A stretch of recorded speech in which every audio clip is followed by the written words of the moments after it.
Wow, tukyali ku lugendo lwayo yabadde n'abakyala wa Bungereza Queen Elizabeth Alexandra Mary eyavudde mu bulamu bw'ensi eno naye nga tewakyali kuwannanya kwonna amawulire genfuna kati galaga nti it's confirmed ng'ennaku z'omwezi 7 omwezi ogw'ekumi lugenda kubeera lwakutaano lusooka mu mwezi ogw'ekumi ng'ennaku z'omwezi 7 lujja kuba lwakutaano.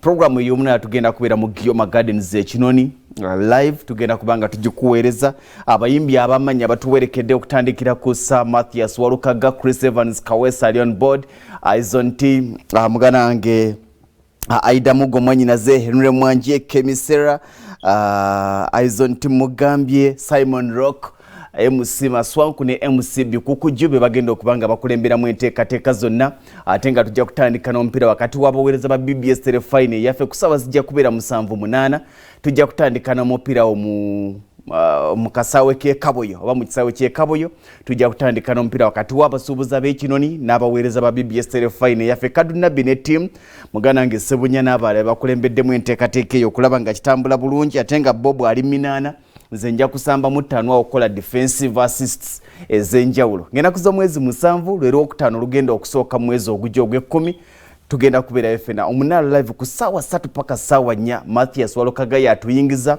Chris Evans akigale n'abayimbi ab'enjawulo n'olwekyo omutwalo gumu gwokka jangu obeereyo ttiimu ya BBS Telefine yonna egenda kubeerayo katugende mu munaala nga tuli mu programu zaffe mu 2 ezisembayo okubanga zitwala mu lugendo olw'ekituni Masaka oba oliawo tulabe ate obulamu bwa n'abakyala Queen Elizabeth.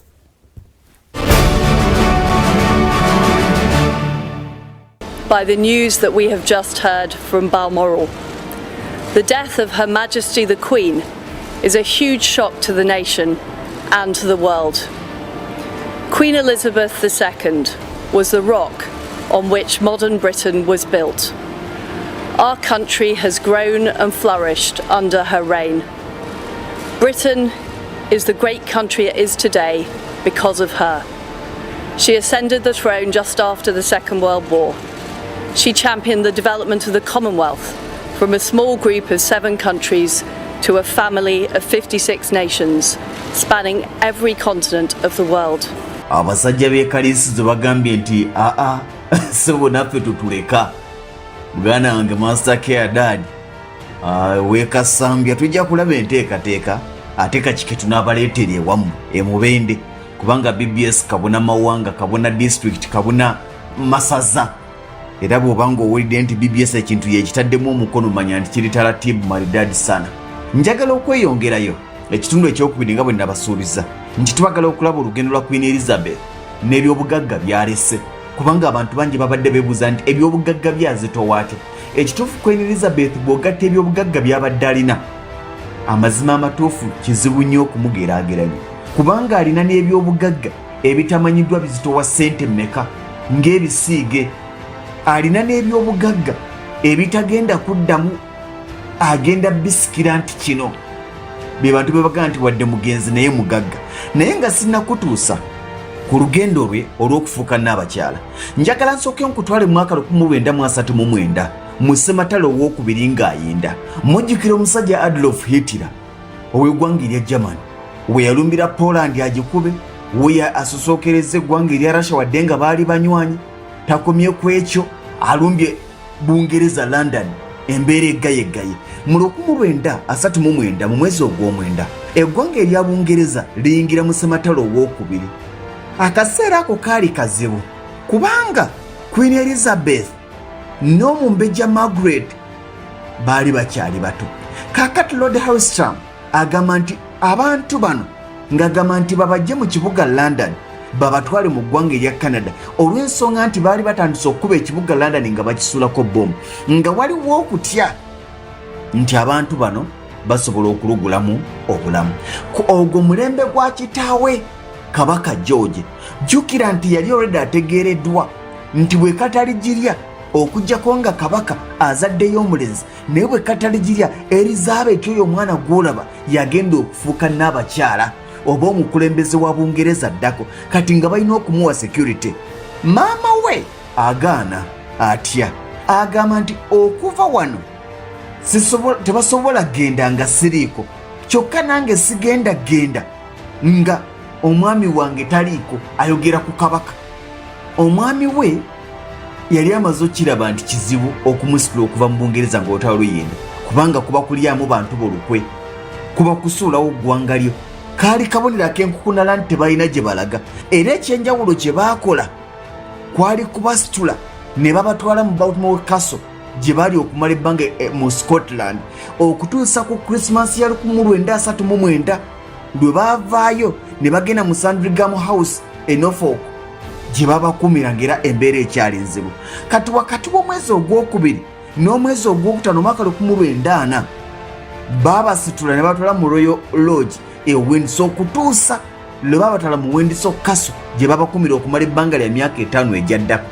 Mu 1940 Queen Elizabeth yalina emyaka 14 era gwe mulundi gwe ogwasookera ddala okwogera ku radio yali ku programu ya Children's Hour ku BBC ng'ategeeza abaana. Njagala Akram osooka ompa eddoboozi lya Queen Elizabeth nga wa myaka 14 ng'ali ku BBC ng'agumya bato banne. Sooka olimpe. Her Royal Highness Princess Elizabeth. In wishing you all good evening, I feel that I am speaking to friends and companions who have shared with my sister and myself many a happy children's hour. Thousands of you in this country have had to leave your homes and be separated from your fathers and mothers. My sister Margaret Rose and I feel so much for you, as we know from experience what it means to be away from those we love most of all. To you living in new surroundings, we send a message of true sympathy, and at the same time we would like to thank the kind people who have welcomed you to their homes in the country. All of us children who are still at home think continually of our friends and relations who have gone overseas, who have travelled thousands of miles to find a wartime home and a kindly welcome in Canada, Australia, New Zealand, South Africa and the United States of America. Yoyo eddoboozi ly'owulira yalina emyaka 14. Olutalo nga lukomekkereza mawanga ga Bulaaya, ensi yonna ng'eri mu kujaganya, kyali kizibu nnyo. Wano ngerageranye ku Mulange Kamuleke naye kyali kizibu nnyo.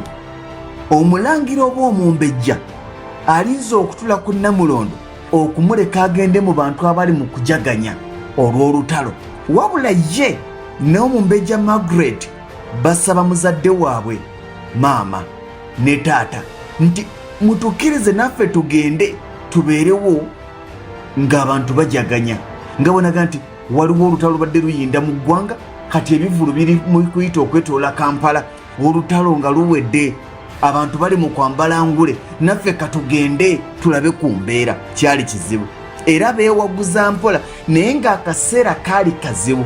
Kigambibwa nti wadde bo baalowooza nti baali beesimatudde ku bazadde, wabula baalinako abakuumi 75 abaali babatambulizaako amaaso. Abambejja ababiri, Omumbejja Elizabeth n'Omumbejja Margaret, baalinako abakuumi abali mu 75 ababatambulizaako amaaso okulaba nga tewali kabi kabatuukako, kubanga be baali balindiddwa. Elizabeth yali alindiddwa okutula ku Namulondo, nga singa Elizabeth bigaana, Margaret ye yali agenda okukola ki? Okutula ku Namulondo. Olugendo lwa Princess Elizabeth tanafuuka Queen olwasookera ddala okufuluma eggwanga yali 1947 we baatabaalira amawanga ag'enjawulo mu bukiikaddyo bwa Afrika. Gwe mulundi gwe ogwasookera ddala okufuluma yali ne bazadde be maama ne Kabaka George. Queen Elizabeth atula atya ku Namulondo? Nagambye nti ku mulembe gwa jjajjaawe ono omwana yali atunuuliddwa kubanga azaalibwa ku mulembe gwa jjajja. Omwana ono yali atunuuliddwa ng'oba oliawo mu lunyiriri ali mu kyakusatu, nga taata we Edward yalina okusooka, singa abatazaddeyo mulenzi taata we George addeko, olwo naye asooka atunuulirwe singa taata we George abatazaddeeyo mulenzi. Kakati newankubadde nga okuzaalibwa kwe Bungereza n'ensi yonna yakwaniriza mu ssanyu, naye teyalimu abo abatunuuliddwa nti basobola okufuuka abakulembeze ab'ennono ab'oku ntiko ab'Abungereza.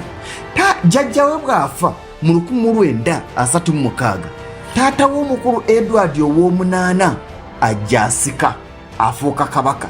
Bw'afuuka kabaka agenda akola ekyali ekive mu kaseera ako mu ggwanga erya Bungereza, agwa mu mukwano n'omukyala Wallis Simpson eyali amaze okunoba ew'omusajja omulala.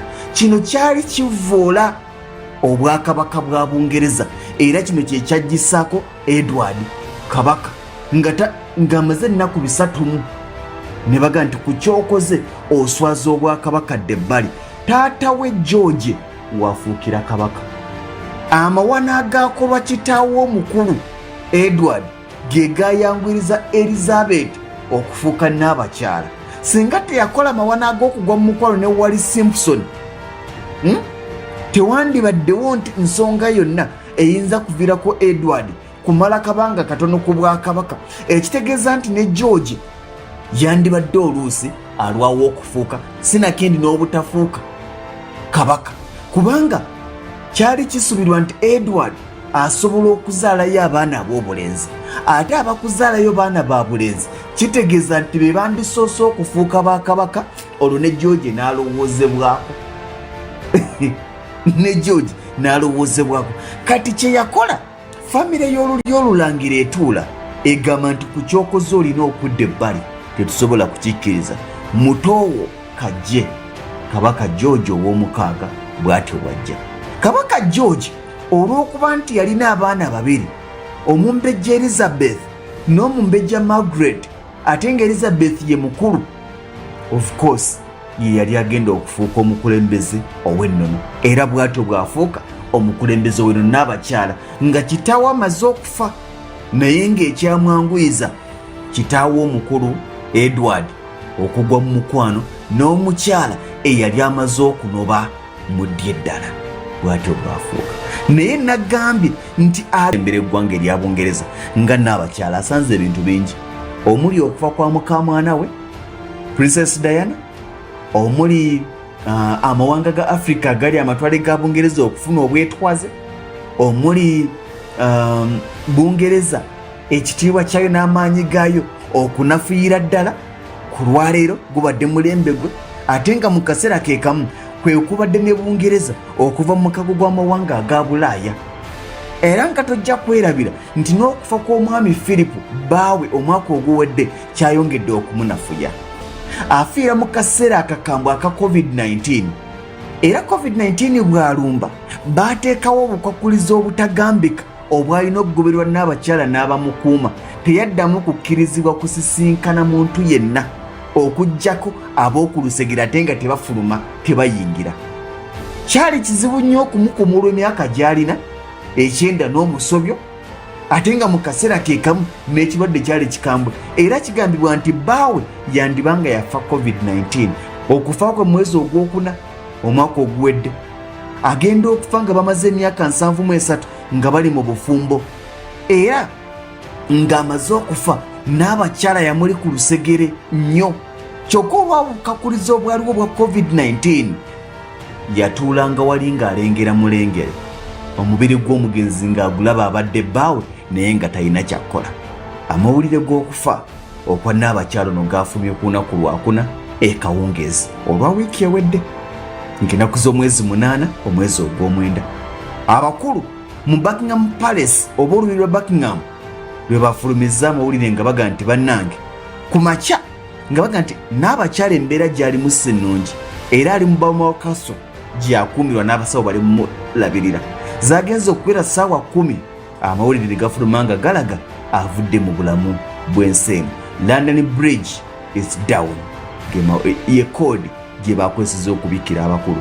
Agenda okufa ng'abaana be bonna 4 okuli omumbejja omu n'abalangira 3 nga noono kati kabaka Charles owokusatu babaddewo, bakamwana be babaddewo, abazzukulu be okuva mulangira William n'omulangira Harry beesitula ne bagenda e Balmoral okubeerawo nga jjajja waabwe ali mu kaseera kaaka oluvannyuma.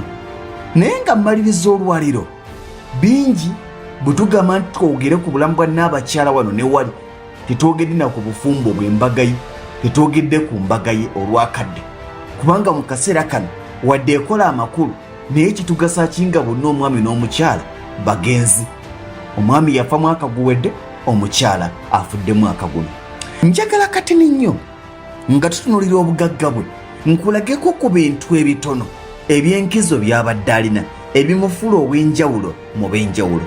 Queen Elizabeth ye muntu yekka mu nsi eno abadde n'amazaalibwa g'emirundi ebiri ye yekka ng'oggyeko amazaalibwa agaga nga 21 omwezi ogwokuna era kino kibadde kimufuula ow'enjawulo ye mukyala mu nsi yonna abadde asinga okuweebwa ekitiibwa. Queen Elizabeth bwe tugeraageranya mu bantu abasinga okuweebwa ekitiibwa n'abadde basinga amaanyi oyinza okumuteeka mu nnamba 2 nga tuvudde ku paapa kubanga abadde takoma kubeera n'abakyala wa Bungereza naye n'amatwale amawanga ag'enjawulo abadde akulembera abantu abali mu bukadde 151 ng'otaddeko aba Australia gy'abadde nga n'abakyala ng'otaddeko aba New Zealand ng'otaddeko aba Canada ng'otaddeko aba Jamaica n'amawanga amalala g'abadde akulembera era nga n'amawanga agaaliko amatwale ga Bungereza nga ne Uganda mwogitwadde n'eggwanga erya Kenya nago abadde bw'ayogera tegaddamu era nga bw'oyanukula n'abakyala obeera osiiwuusa empisa gemaanyi ge. Mu byobugagga ebirala by'abadde asinga okwagala z'embwa ze 2 mu byobugagga ebirala by'abadde asinga okwagala bagamba nti dolphins zonna eziri mu mazzi e Bungereza n'amatwale United Kingdom okuli Wales Northern Ireland zonna dolphins zibadde zize nga yazivunaanyizibwako kyenkana ebizimbe ebiri ku Regent Street mu kibuga London ebisinga bibye bibadde biva mu nsimbi ze. Ono omukyala gw'olaba abadde ne zi Royal Residence 6 amaka ag'obwakabaka kwoteeka Buckingham Palace ey'ebisenge 775 bw'ova ku eyo tugende ku Windsor Castle eno ye Castle esinga obunene muzibeeramu abantu waliwo ezaazimbibwa nga byafuuka bifulukwa naye Windsor Castle ye Castle esinga mu nsi yonna obunene mu ezo ezirimu abantu. Tugende ku lubiri olwa Holyrood Palace olwo lulwe tugende ku Hillsborough Castle mu Northern Ireland yiye etudde ku eka 10 tugende ku estate ze yasikira okuva ku kitaawe Kabaka George ow'omukaaga kuliko Sandringham Estate eyo yagisikira era eno gye basinga okubeera ng'oli olulangira mu nnaku enkulu naddala Christmas kwoteeka Baltimore Castle eno babadde basinga kubeerayo mu kaseera ak'omusana ak'ebbugumu era eno y'emu ku ezo ziyasika okuva ku kitaawe. Takoma ku ekyo omukyalo ono abadde alina ensawo zino ez'omu ngalo ziwandiise zi handbag eziri mu 500 nga tewali handbag ekka wansi wa pawundi 2,000. Ensawo zino zibadde tezikoma bukomi kuba nti azaagala naye zibadde zikola nga sigino. Yes, abamanyi olulimi olw'obukuumi bwa Bungereza waliwo bannayuganda nga bakuumye e Bungereza nga bali mu magye ga Bungereza bino babimanyi bulungi era nga bamanyi sigino nti n'abakyala ensawo bw'akwata emabega bw'ati n'agikyusa ogijja mu mukono ogwa ddyo n'agiteeka mu mukono ogwa kkono oba n'agikyusa ogijja mu mukono ogwa kkono n'agiteeka mu mukono ogwa ddyo abaagamba nti wano tuveewo abadde agyeyambisa nga sigino enseetingi era nga zimanyiddwa mu bukuumi bwe zibadde tezikoma ku bukomi kubeera nsawo. Ono y'omu ku bantu abatono mu nsi eno abalina zi ATM machine ewaka mu lubiri lwa Buckingham Palace abadde ayinayo ATM okuva mu banka ya Coutts Bank eno okusinga banka erimu abooli olulangira be baterekayo n'okugjayo. Ono ayina ATM machine eyiye nga ye wayagalira anyiga bunyizi n'ajjamu ssente z'ayagala era ye muntu yekka e Bungereza kyandibanga ne mu nsi eno atabadde na driving permit naye nga akkirizibwa okuvuga. N'abakyala Queen Elizabeth ye muntu yekka e Bungereza abadde talina komo ku ssente zajjayo mu banka nga z'ayagala zajjayo era kitwalibwa nti pawundi y'e Bungereza zibadde ssente ze nga buli alina akapapula ka pawundi ezo olina ssente za n'abakyala. the Tower of London ebadde mu mikono gye. Ono omukyala abadde n'ebisiige ebisoba 15,000 naye nga mulimu n'ebyo ebitamanyiddwako bbeeyi nti yeno. Abadde alina ttiimu y'enfalaasi ezidduka empaka ng'alina embalaasi ezisoba 30 ng'alina bwe bazitendekera ettaka lya yiika 451 batendekerawo mbalaasi ze. Ono omukyala abadde n'emmotoka ezisoba 50 kiwandiise car collection ng'alina Rolls Royce 3 alina Bentley 2 ng'alina n'emmotoka eya Land Rover gy'abadde asinga okukozesa bibye. Westminster Abbey eri mu mikono gye. Hyde Park ebadde giye. Queen Elizabeth abadde alina faamu y'ebinyira era bw'ogenda mu Baltimore Castle gye wandiise hall waggulu wajjuddeyo ebinyira era yabireka. Ayina enfudu 2 yazijja Sicilies era ze zimu ku nfudu ezisinga obukadde mu nsi yonna. Queen Elizabeth ye muntu abadde alina flag ye bendera ye n'akabonero akake. Mu kaseera ke kamu Queen Elizabeth abadde alina engule 4 eza Guinness World Records 4. Esookera ddala abadde omukulembeze w'ennono asinze okulwako ku bukulembeze nga n'abakyala. Abadde takoma ku ekyo yabadde omukulembeze w'ennono asinga obukadde okwetoolola ensi yonna. Abadde takoma ku ekyo abadde n'engule eya Queen asinga obugagga mu nsi yonna. Abadde takoma ku ekyo abadde Queen nga ssente z'amawanga amalala azirinako obuyinza n'ekifaananyi kye. Queen Elizabeth ng'ofudde ku ekyo ebirombe bya zaabu byonna ebya gold ebiri e Scotland bibye. Wadde nga kati mugenzi abadde mukyala yagala kiragala green abadde alina yiika z'ebibira eziri 2.5 ng'ozigase. Trafalgar Square yiye. Tuve ku ekyo omukyala ono abadde alina zi shopping mall ezigendamu abantu nga bw'olaba kati wantugeragera akamwesi kati gye musinga okuwana. Queen Elizabeth abadde alina shopping mall 3 nga ssente ezisoloozebwamu zigenda wuwe. Abadde alina ebifo nga wowogo osasula oba opangisa n'ozimbawo ekizimba okumala ebbanga n'omuwa ssente ze ebitamanyiddwa muwendo. Bwe tuva ku ekyo n'abakyala wa Bungereza abadde alina ebyobugagga mu buli ggwanga eryali libaddeko ettwale lya Bungereza. Buli ggwanga eryali libaddeko ettwale lya Bungereza n'abakyala abadde alinayo ebyobugagga bye. Uganda abadde alina byabugagga ki? Akadde katukutte kansibula abantu bange.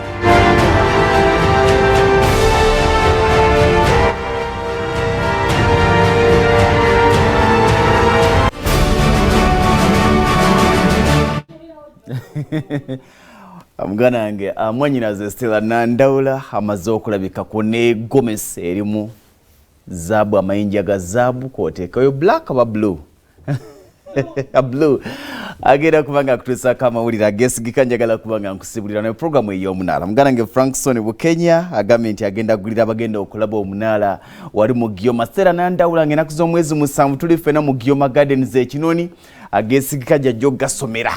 Alan Sebari yajja kuva mukono n'abalinga abo. Nze Ssentongo Frederick Lugonvu munzikirize oba oliawo mbasibulire wano mbalekera ageesigika kubanga manchi yagaliwo tuddingane oba oliawo awangaale.